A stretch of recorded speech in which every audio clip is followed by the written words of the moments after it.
Adil Mughirati radiyallahu anhu qala, kutoka kwa Mughira Allah muiradhi anasema, anna nabiyya sallallahu alayhi wasallam, hakika mtume sallallahu alayhi wasallam, marra binafarin min al-ansar, alipita katika kikundi cha maansar, yarmuna hamama, wakiwa wanampiga hamama. Faqala alayhi salatu wassalam, akasema alayhi salatu wassalam, la tattakhidhu arruha gharadan, msichukue roho mkazifanya kuwa ni kitu cha kujifunzia shabaha.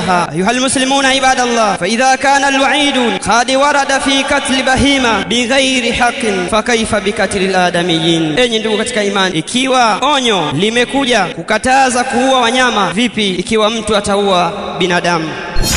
Unafuatilia channel ya Al-Muzan Online TV. Ungana nasi kupitia mitandao yetu ya kijamii. Ifahamu manhaji salafi kupitia njia ya wema waliotangulia.